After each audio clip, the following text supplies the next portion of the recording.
natambolaki na banzela ya pamba. O na maso na salaka, na bimonaka ngai nzambe. O ndako nini, ngai nakotaki te o. Majini nyoyo, ngai nasimbaki te o. Banzela ndenge nyonso, ngai natambolaki. Ah, mokili oyo, makambo ebele. Eloko nini ngai napesa yo te papa. Eloko nini ngai napesa na yo te o nzambe na ngai. Solo bolingo na yo na Golgotha.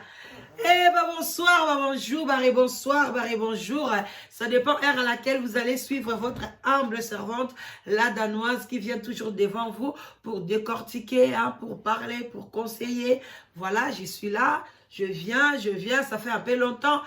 Mais je suis là, je suis toujours là. Vraiment, bah, yenge, la bande de connaisseurs, Bounu dia Congo, na église, en PV à Longo, shalom, na ba homme de Dieu, ba chantre de l'éternel.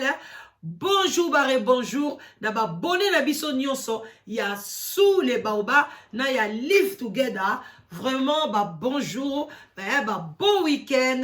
na ba oyo nyonso ba lingala danoise te, la pesibilo ba bon week-end, et puis voilà, to lobby vraiment les vendredi, to bosante ba salam ebele, na ba ndeko ba musulman, ba salam, qui toi dit, na ba kimbangiste, ba oyo nyonso ba koyo ba komona la danoise pour la première fois, bo s'abonner ebele, boya ebele, bino moko boyebi naza mama leki na bino mobongisi ya mabala cordonnière nazali komibenga ya mabala soki libala no toboki toko bamba yango e pasuki toko réparer soki pe panzali pona libela toko peso mobala ya malamu yango na boya ebele na live together yako komisa kombo na yo longola ba doute tika tembe yaka tika kolata ki congolais yo mtoza na kati ya poto ti lelo la taka ki congolais tobo ite za mboka na biso mais er moko pe ba site wana ezalaka bien yo mto salaka tango mususu ozora tenter ya oluka mwasi yo pe mwana mwasi boya no ba feti yaka pala danoise mibali baza ya ba âge nyonso na ba mboka nyonso tu vraiment ko banga te toza ouvert toko lukela yo na ndenge moko ya anonyme muta koyeba azate lobayo moko obeta lisolo bande konanga iwana la danoise kande na epsibino boza na se sous les barba avant to décortiquer lisolo ya lelo bande konanga toza na biso à l'aise boza la précédé moi mai na yo zanga te changa stop so ozwaki mai te so osalaki na ntina yo te kelo sala ti mama eza pona ko relaxer ba nerf ko relaxer nze banzoto na biso to travailler mingi na week-end sikoyo ekomi tangu ya kolanda la danoise tangu ifwe ni ba mama tangu ekoki vraiment boya bolanda la danoise na bokebi nyonso eloko nini amemeli bino ngala danoise le na komela mai nanga ça c'est de l'eau mais eza na couleur moko bizarre parce que na mélanger yango na nini babengi kombe kimingai ya bande konanga mais salami na pomme boyebi bon vinaigre de pomme yango nde na tche na kati awa yango nde na olekela émission vraiment tomilengele balamu nzambi toyebi mokolo te nzambi toyebi ngonga te boboto bondeko na bandeko na biso ya catholique vraiment ba respect belé toi sakidila na ba chef coutumier na biso vraiment ba o nyonso balikaka kolanda sous les baobas bandeko na ngai ezali sango ya pasi pe mawa komona ndeko mama akomi na âge ya 52 ans lelo to oloba na bino akomi aveugle misu ekufi mama na biso azomona lisusu te botalaka na âge oyo mama akomi kotambola na mbwa oyo alakisaka nzela mama akomi kotambola na nzete pona nini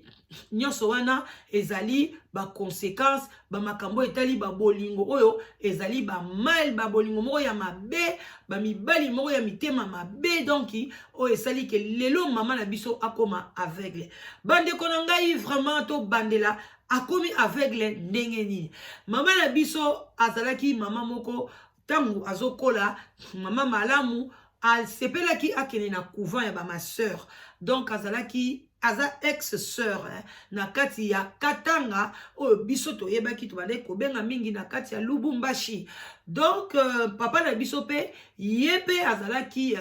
frère aye kokoma pe sango kaka kuna na Lubumbashi eye kosala ke na bayaki bango déjà na misu ya Nzambe balobaki ke bango bakobala te bango bakobota te bilo mo boyebi kala dano za memanga lisolo na ye moi lisolo moi conseil bon mesana nga uka bongo to okena pe bango na changer apete donc bilo mo boyebi soki lelo olobi li parole na yo il faut qu'on respecte ba parole bande konanga yo mtoloba ke nga na kobota te ozo comprendre te lelo bandi kobota bakizengi tant solo baka ma ke okobota te ou bien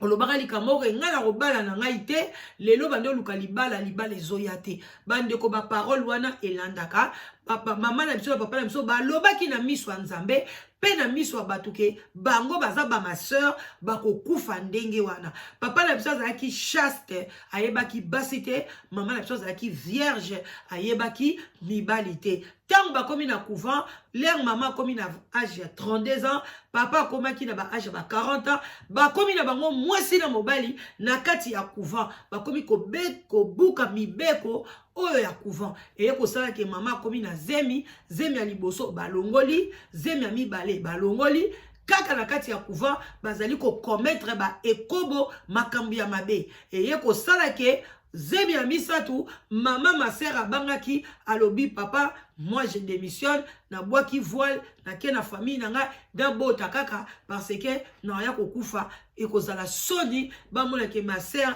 akufi parce que alongoli zemi mama na biso aliyemta liboso alongwaki na ye atanga longwe batuni na sango bokonzi père ya lobi mama olongwe pona nini mama lobaki vérité akei atubeli penza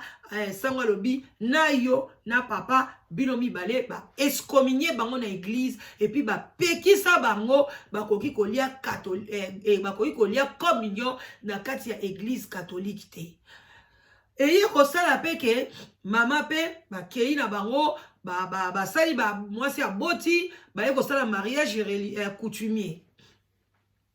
ti ale nde ka Nzambe asalaka baye kobima na kati ya Lubumbashi baye mwasi kali na kin ndenge mpe Nzambe asunga bango bazali awa siko na kati ya poto ntango bakomi na kati ya poto mama na biso azalaki infirmière tala kaka ba classe école catholique wada oya ba ma sœur en tout cas ba soignaka bango bien batangisaka bango malamu mama na biso azalaki infirmière ayaki na ba papier na ye ti awa na kati ya poto na mboka azali bandimaki yango ayekoli langue kuna eza mo makasi ayekoli langue na ye na ndenge pe aye kosala ba examen baye ko confirmer papier na ye mama na biso en tout cas azali infirmière papa na biso ye azalaki molakisi eye kosala pe ke amemi yango pe ti na poto awa ye apesaka cours ya français na école moko privée pe école yango pe ka ya ba catholique tellement l'air baye nde na poto awa nde siko baye suko tubela lisusu nde na kati ya poto awa baye kopesa bango accès siko na église catholique babalana ba célébrer siko mariage na bango bakoma olia siko communion mobali pe atangisaka français na école catholique vraiment couple mo exemplaire place iba vandi soki problème ezali ya libala soki problème eza na foyer problème ezali ya bana en tout cas lokwa pe papa ngaza professeur na école secondaire en tout cas ba parents belé bakimaka epa na ye bango so baka boke pa papa Bernard et puis papa Bernard a changé mongongo te soki azoloba okatsa kaka sango mutu azote ya bilo parce que asalaki musala wana bambule belé abandeki kosala musala ki sango ba exemple vraiment babota bana bango misato ya mibali bana wana moko babotaki na Congo wana oyo boyebi ko mama kimaki wana couvent na mibale ba yakobota na poto bande ko ngai bazali couple moko exemplaire oyo mutu nyoso alakisa lobaka non soki likambu basi nyoso soki kaka mobali asali mabe ou bien sente mwasi mususu ou bien asali mobulu balobaka poni bolanda exemple ya papa Bernard te soki be mama sali mabe batu yoso na ndako balobaka pona ni bolanda exemple ya mama Jackie te baza couple moko exemplaire bande ko na ngai eloko nini sikoyo ekomeli mama na biso comme aveugle ki motema malamu ya mama alobi ngai na ya na poto tobota mimu ebele na kati ya Lubumbashi na bengisa leki na nga mwasi aya na kati ya poto tovanda na ye pona pe asungaka pona ba air musu bino mo boye infirmière basala ba tour à bouton nde alobi na ndeko mo ayebisi mobali na ye papa Bernard tomboni ndenge nini to bengisa baleki na biso basali invitation ba bengisi leki ya mobali mwana mobali leki ya mwasi mwana mwasi bandeko na tokota na mwa conseil na kosenga na bino ba mama o boza na kati ya mabala soki boyokani yo na papa bobengisa bandeko ya famille il faut tosalaka sikoyo contraire yo ndeko mwasi bengisa ndeko no mobali ale ye ndeko mobali abengisa ndeko no ya mwasi mpona soki baye na poto awa totala soki ekozala ndenge nini tolanda lisolo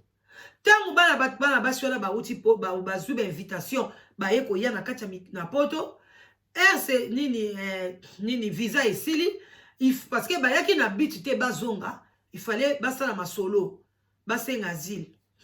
ntango basengi asile na bango na mboka wana bapesaka bisika soki osengi asile bapesi mobali place ya kovanda bapesi mpe ndeko ya mwasi place ya kovanda ndeko ya mobali loko azalaki ne mwana mobali abanene mpe akosepela mingi kovanda epai ya na ye te ta na ye mingi abanda kolekisa na ye kuna na ka ya bademandeur d'asile mais oyo ya mwasi lokola yayaki na biti ede ya na ye abandaki kovanda mingi na ya ne na kati ya ndako ya na ye so ake musala ye muta kokipe semeki kokipe bana nzoka nde ntango ya na ye akendaka musala butu ere moko mpe bazalaka musala butu ndeko mwasi akoma na ye deja kobima na papa Bernard bandeko nanga likambo ya somo papa oyo exemplaire bandeko nanga mobali exemplaire aza te mpona ndenge papa Bernard azalaki non tokoyokaki komelela ye mbondo soki aza papa moko soki oyoki lisolo soki oyebi ye okokomelela ye mbondo me bandeko keba na komela mbondo mpona ezalaka bololo papa Bernard akoma kobima na leki ya mwasi donc soki mwasi na yaki musala loko azalaki infirmière bamama infirmière bokeba bino bato bokoma kosala butu botikaka baleki na bino na mibali na bino bokeba makambo ekomaka mingi papa Bernard akoma na ye kobima akoma kutu koyebisa mama malamu osalaka na yo butu mpona mbongo ya butu nde ezalaka double bandeko na mboka wana so ozosala butu bafutaka double salaire mama akoma kutu mingi batour ya butu nzoka nde papa Bernard asa azwa mwasi na ye mosu ya mwana moke epi mwana wana azalaki mwana suka na famille ya mwasi na ye koma kobima na ye bakoma kobima na bango mokolo mosusu mama alamuki ayoki nzoto bien te mais alobi tikaka anakende kaka musala kokenda kei musala ndeko na biso akomi na musala tension ezalaki pena mwa likolo batali ye tension loko aza mpe infirmière bayebisi en tout cas kende omela mwa bakisi no attention mpona bandeki kaka omela mwa mpe bakisi moke attention bino mo boyebi kaka mwa 50 soki eleki mwa nzoto ekomaka aire moko mwa kebakeba ameli kisi aye kozonga mais aye sikoyo abengi na ye na ndako te ekomi ba minuit ba 0 heure ba 1 heure balobi en tout cas lobi na kokoka kokoma na ntongo te nazonga na ngai na ndako ndeko mama na biso kozonga loko azala mpe na permis na ye akoti na voiture ye wana démarrer komi na ndako porte ya fenêtre ya chambre na bango etala kota garage mais amonaki molili eloko ezalaki te azali mpe na ide ya mabe te mpo na mobali na ye tellement papa Bernard mutu nyonso apesaki confiance meme mwasi na ye bande kopesa mobali ne confiance ya 100%. me ngai na koyebisa bino bamama batata bandeko topesaka mibali na biso confiance 70%, 65%. 50% mpe eza mabe wana kozala na mwa badoute ebele mais à partir ya ba 65-70% osuki wana 30% wana bombango mpo na équilibre ya santé ata likambo eye okoloba ok aza mobali eza biloko ekomaka mais mama na biso bato ya quartier babandi kopesa papa Bernard en tout cas 100%. Nzoka kutu babosana ke papa Bernard abandaka déjà ko violer loi na kati ya église catholique. Bande ko nanga ce n'est pas bien. Boke bana malobo to lobaka. Yo lobaki ko balate. Yo lobaki ko bota te OK ko lobango na kati ya église.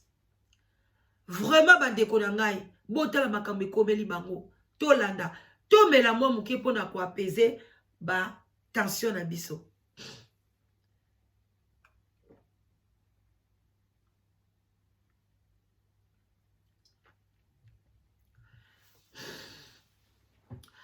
Bandeko ba mama batata bandeko wana la danoise, voilà. Na rythme na biso malembe tokokoma. Bandeko Papa Bernard nzoka na butu wana ndeko mwasa koma na ye kolala na chambre ya na ye. Soki komi ba 4 heures nde abimaka azongi na chambre na ye place abandai kolala na mwana suka ya mama Jackie. Eye kosala mama Jackie tango na pasi wana attention afungwa bani ko kapé moi vertige muke alobi tika la ba iner wana na kota na la penza mingi et puis na musala pa zo ki repos il y a 2 jours à 5 bango en tout cas 2 jours na oyate tension ezaki penza moi likolo. Mama tanga fungoli pendaku asali pa ko sala na se amati na likolo akende kokuta mobali na ye na leki na ya mwasi bazali na bango ko sala nzonzi je oya tata na mama. Ndeko mwasi tango amoni mbala moko agangi koganga ki akwe evanui et puis makila ebani kobima na misu na matoi. Ndeko mwasi panique ekoti bango mibale bakabwani mobali abengi ambulance ambulance ba yeo likambo nini to yebite autika musala pays batali balobi AVC ebetiye kota mutu kena hôpital. Ndeko mwasi akoti na coma 3 mois basali opération na mutu mais ndeko mwasi misu ekufi AVC ebetiye na misu ebomiye misu na ndeko botala likambo oye komeli ndeko mwasi pendant 3 mois. Ce qui est grave encore, pendant 3 mois wana mama Jackie alalaki na mbete hôpital. Papa na biso Bernard na ndeko na ya mwasi baba ndeko kene ko tala mama na hôpital bango mibale. Batu yoso bayebi kaka mama Jackie autaki musala malaise kangaki ye akweyaki akomi azwi AVC bazo ketala na hôpital bazo mona pe ye pazo yana leki ya mwasi bakanisi kaka don eza nango normal. Et puis mwana mwasi wana zaki mwana mwasi moko kitoko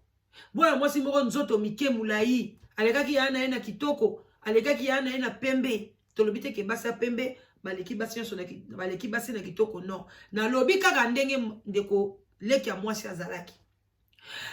Batu bandaka na ville wana babali ko yako luka ndeko wana libala mais semeki wana papa Bernard abandai ko boya ote botika ye aye sika ifona nu aye kola langue azwa mukanda pe awumelaka te bapesaka ye séjour. Mais papa Bernard abandai ko linga te baba la mwana mwasi wana nzoka nde ye akomisa ye propriété privée na ye. Batu pe bazomona tango nzambe asalaka te asungi mama Jackie azongi na bomoi. Donc mayele zongi mais misu balobi ekufi pona libela tellement etondaki makila ba nerf mususu esa ezwaki AVC ebebaki ba nerf kota misu ndeko mama akomaki aveugle ti lelo aza aveugle. Sikoyo tango mama komi bien azongi na ndaku nde aye ko réaliser makambo wana nyonso asilikaki peza makasi balobi soko siliki su mabe abenga ni leki na ye alobi azala su pembeni na bango te abosa na ye na vi na ye leki asengaki bolimbisi alobi ezaki foti na ye te. Papa Bernard alobaki na ye soki aboyi akosignale na police ke ayaki na ye na voie normale bakozongisa ye na Lubumbashi yango ya monaki ke azaki na posa kozonga te azaki na choix te yango apesaki ka nzoto. Bandeko na ngai pasi na bawa pona mama Jackie lelo tozolo baboye leki ya mama Jackie nzambe apambola ye abali mundele mais toyebi te soki abimaka na papa Bernard wana moya koyeba ezate mais mama Jackie miso eza ya kokufa. Et puis batu balobi to conseil mama Jackie kotika libala te Faut papa Bernard afuta masumu na ye. Bande konanga to komi na biso ko chité to komi na suka. Papa Bernard il faut afuta masumu na ye parce que ye papa Bernard wana akima couvent, kima l'église catholique. Abebi ça déjà mibeko à partir à kuna. Azora déjà malédiction. Dede aye ko suye mbetu ya bango. Abandi ko lala na mwasi mususu. Donc il faut supporter pas si wana parce que lelo ye muta ko simba mama pona mama tambola parce que ayebi sunzela te azo kepe azo sala lisute mais papa Bernard pas au mona yeba kam faut que kotika e toilette il faut atsa bilamba il faut podela bilamba kolata papa Bernard bilia kio bikoki bande ko mibali bo partager pona bande ko mibali bazwa leçon plaisir il y a 5 minutes 10 minutes oyo bandeko yo kepa leki na e lelo e komeli o mingai bima totala yo mukumba na o yango wana mama Jackie oza nango na maboko bandeko na to komi na biso na suka na lingi bino bingi bandeko na ngai vraiment boye belé bo partager bo tia ba love ba très bien ba like bo linga penda vidéo oyo bo partager za ba conseil o to pesaka. Vraiment bandeko nanga bosa la keba bosa la penza keba to boite faut aider ba famille na biso mais tant le ki no yena ndako il faut toujours opesa ba conseil bandeko nanga to tika bongo te oyebisi ke mobali ba mibali baza mibali akoyela yo ke ote na kosoko lobi to kosala o boy to kobenga no na ndako yebisa ngai yaya ngana ko luka solution ce qui s'agit obima na mboka wana oke na mboka mususu pona ko sauver ya nao soki na mboka wana seme ki alobia kufunda yo bima kene na mboka mususu aolanda okuna te mais ba mayele ezala biso muke yango soko yambi ba paya na ndaku ko ya ba paya bandeko nanga eza mabete eza bien balobi même eza biblique balobi la maison qui reçoit est bénie donc son ndaku no ezala béni faut yamba bato mais yeba koyamba oyambi leki na yo aye kovanda wana ozaka na ndeko na oboye solola longola batabu yebisa memi na bana na biso to longola batabu bilo ba mama bosala na butu moi no akomi moi jeune fille moi mabele moi ba masoko kata tabu loba na mwana papa aza mobile batela nzoto lata bien soko moni o papa simbi esika mabe alobi no boye lobela ngai. Et puis tango zo lobela mwana lobela yango pe na miso tata na ye ezate tata na yaza côté muso lobi papa mwana koli ngai na ko pesa ye conseil parce que yo za mobali bandi ko pesa mwana conseil na miso tata na ye ona tata pe banga parce que trop c'est trop talande ko mama na biso na 52 ans a commis aveugle ça c'est grave yango bandi ko nanga botika la malamu te kutani prochainement live together eza pona bino boya ebele bandeko nanga botika o eza chaîne na ngai bamusu bazoloba ona zolobela live together mingi oui na kolobela live together eza chaîne nanga oliena lexa ba publicité ya batu mususu bomona pena ba chaîne mususu batu bosa ba publicité sous 5 minutes ka ba publicité alors ngai pe nazana société na ngai live together no lexa publicité yango awa olingi otalinga oboyi na yo osote awa ezali silikoti olingi okoti oboyo vandi ba oyo nyonso bazo souffrir pour na solitude ebomaka à petit feu malembe yaka bengala danoise tozala ba ka ebele ya batata na biso bakufi bango mona kati ya bandaku tozala ba ka ebele ya ba mama na biso pe bakufi bango mona kati ya bandaku na ba femme seule o bazana bana mike bana 2 ans bana 4 ans baza ko kufa na kati ya bandaku bana wana baza ko telengana bana wana baza pe bango pe baza ko kufa na kati ya bandaku parce que mama kufi otiki mwana 2 ans akolia nini après 4 jours so ba yebite yo pe okei en tout cas bande ko ngai vraiment tobilengele malamu nzambi toyebi mokolote vraiment botika la malamu natambusaki bomoi na ngai na banzela ya pamba ona maso na salaka na bimonaka ngai nzambe o ndako nini ngai nakotaki te o majini nyoyo ngai nasimbaki te o banzela ya ndenge nyonso ngai natambolaki mokili oyo makambo ebele bye bye bye bye bye bye bye gros bisous